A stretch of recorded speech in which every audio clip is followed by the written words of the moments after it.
할렐루야. 오늘도 하나님의 사랑을 입어 하나님을 간절히 찾는 저와 여러분이 하나님을 만나는 시간이 되시기를 소망합니다. 아멘.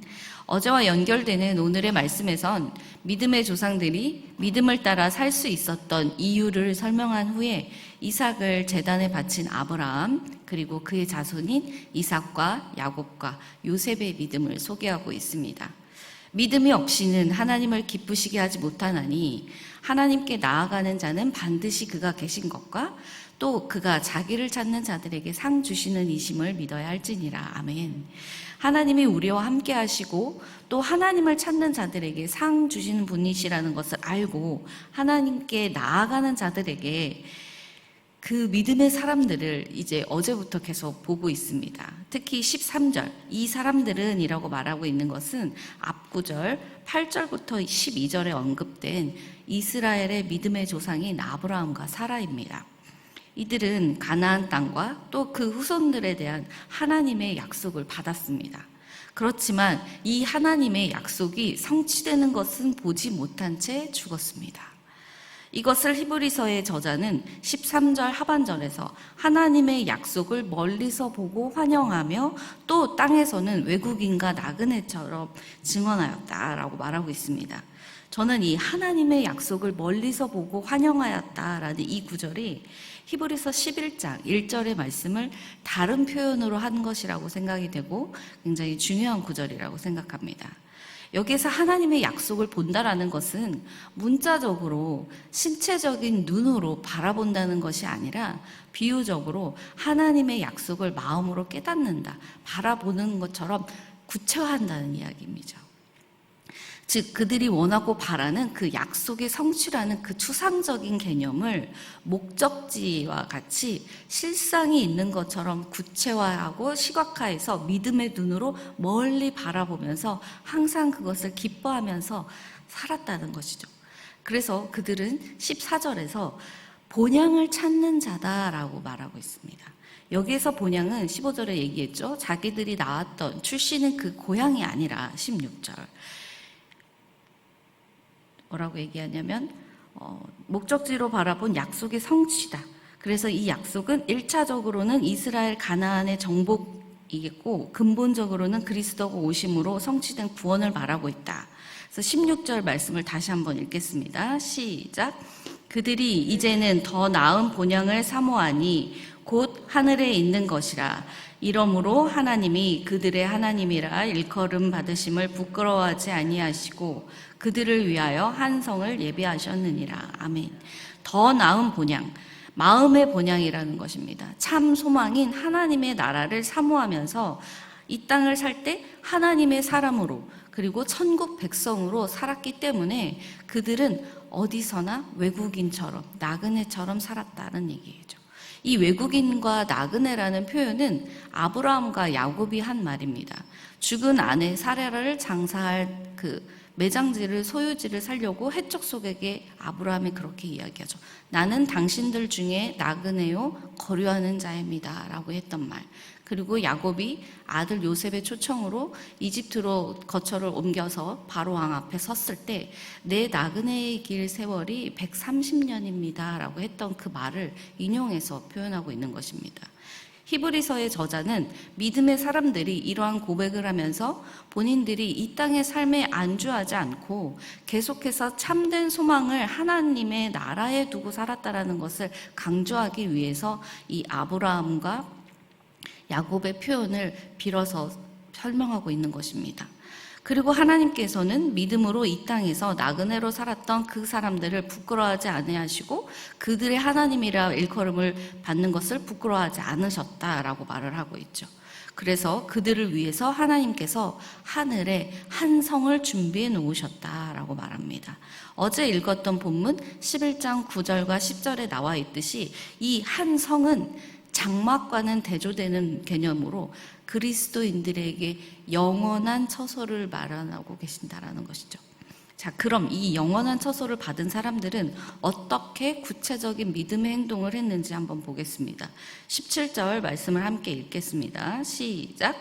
아브라함은 시험을 받을 때에 믿음으로 이삭을 드렸으니 그는 약속들을 받은 자로되 그 외아들을 드렸느니라. 아멘. 하나님께서 아브라함에게 독생자 이삭을 바치라고 하셨을 때 이것은 아브라함에게 정말로 감당하기 어려운 혹독한 믿음의 시험이었죠. 왜냐하면 하나님께서 아브라함에게 수많은 자손을 별들과 같이 땅의 모래처럼 셀 수 없을 만큼 주시겠다라고 한 약속을 받은 지 25년 만에, 무려 25년을 기다려서 얻은 아들이었어요. 창세기 21장 12절에서 아브라함의 민족은 오직 이삭에게서 나는 자라야 한다라고 약속을 하셨죠. 그런데 이 하나님께서 약속하신 그 약속의 성취가 다 이 이삭의 생명에 달려 있는데 지금 그 아들의 이삭을 바치라는 거잖아요. 이것은 하나님께서 주신 약속에 위배되는 거죠. 어떻게 얻은 아들인데 내 손으로 죽일 수 있겠습니까? 라고 하는 것보다 하나님이 주신 그 약속과 지금 나에게 준 이 명령이 창과 방패처럼 지금 모순되고 있는 상황이기 때문에 아브라함은 갈등할 수밖에 없었겠죠. 그런데 그것은 내가 감당할 문제가 아니구나 라는 것이 아브라함 안에 있었기 때문에 아브라함은 생각하지 않고 하나님께서 명령하신 것에 순종하기로 결단을 하고, 그리고 아브라함은 아들 이삭을 하나님께 바치기로 결단을 했습니다. 19절 말씀을 읽어드리겠습니다. 비유컨대 죽은 자 가운데서 도로 받은 것이니라. 아멘. 죽은 사람과 같았던 나와 사라에게서 약속대로 하나님께서 주신 아들이시다. 그동안의 삶을 통해서 내가 알고 있고 믿고 있는 나의 하나님은 어떠한 방법을 통해서라도 약속을 하신 것은 반드시 이루시고야 마시는 분이다.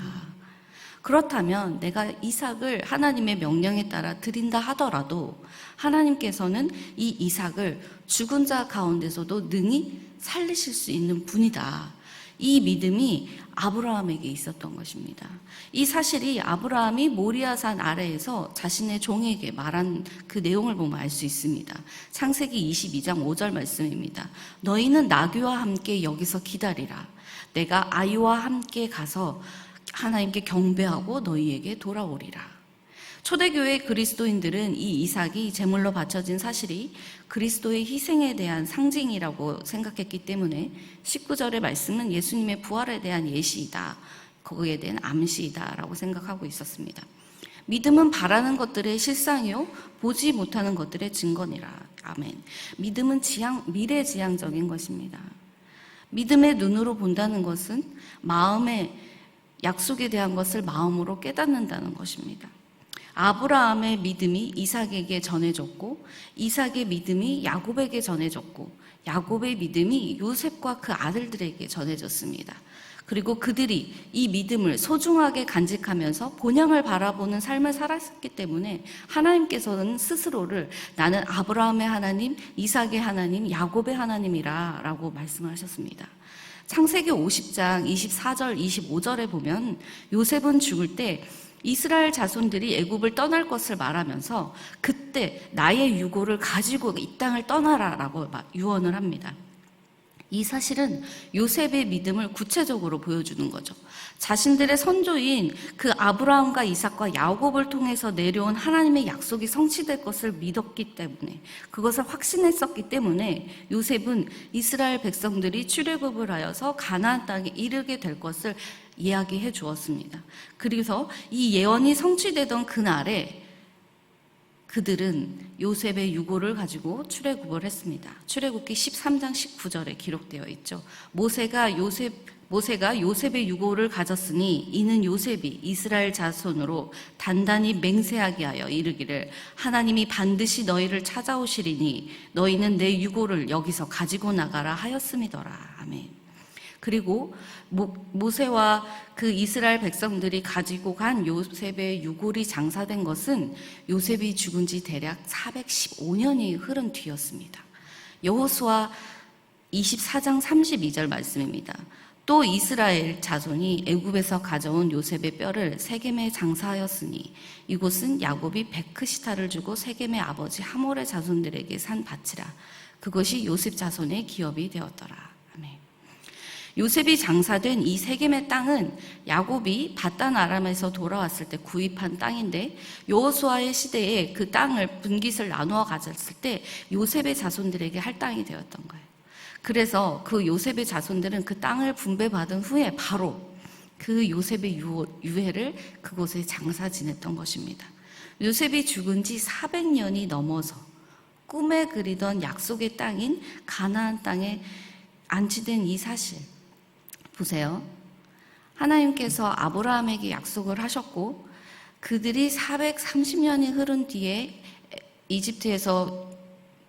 430년 동안 이집트에서 노예살이를 하고, 그리고 나서 출애굽을 했고, 그리고 나서 요셉의 뼈가 이곳에 장사된 것입니다.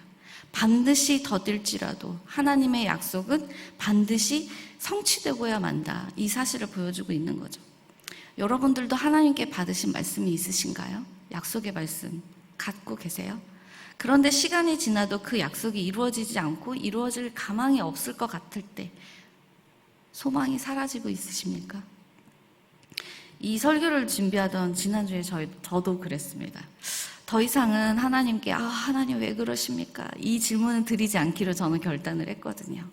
근데 하나님 언제까지입니까? 이 질문은 가끔 하게 되더라고요.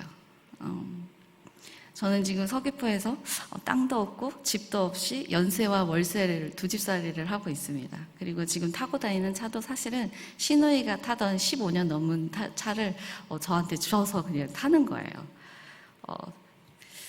땅값이 막 이렇게 오를 때는 그게 그렇게 피부에 와닿지 않았습니다. 그런데 요즘처럼 연세가 막 2배로 오르는 상황에서는 생각이 좀 많아지더라고요. 내가 가진 것도 없고 기댈 데도 없는데 내가 이렇게 살아도 되나? 막 이런 생각이 들어요. 하지만 이 말씀을 다시 바라보면서 제 마음과 생각을 막 정리했습니다. 외국인처럼 나그네처럼 살던 이 믿음의 조상들을 바라보면서 네로 황제에게 로마 화제의 희생양으로 몰려서 억울한 일과 수치를 당하고 재산을 몰수당하는 것뿐만이 아니라 인간이 느낄 수 있는 극한의 공포 속에서 최악의 고통을 당하면서 죽게 될 거라 할지라도 예수 그리스도를 바라보는 그 믿는 믿음, 그것을 버리지 않고 소망함으로 인내했던 이 초대교회 시대의 그 선진들을 마음속에 새겼습니다. 하나님께서 오늘을 살아가는 저와 여러분에게도 이 믿음의 조상들처럼 믿음의 눈으로 실체가 없는 것 같지만 실상을 바라볼 수 있게 하는 그 믿음을 더해 주시기를 간절히 소망합니다. 기도하겠습니다. 믿음은 바라는 것들의 실상이요 보이지 않는 것들의 증거입니다. 이 땅의 것들을 바라보는 저희들이 눈을 들어 더 나은 본향 하나님의 나라를 소망하며 바라보기를 원합니다. 하나님, 저희들에게 약속의 말씀을 주시는 하나님, 그 약속을 직접 이루어 주시는 하나님을 믿고 순종하는 저희들 되게 하여 주시고, 날마다 저희들이 하나님께 더 가까이 가게 하여 주시옵소서. 어제나 오늘이나 영원토록 동일하신 예수님을 찬양하며 우리를 구원해 주신 예수님의 이름으로 기도드립니다. 아멘.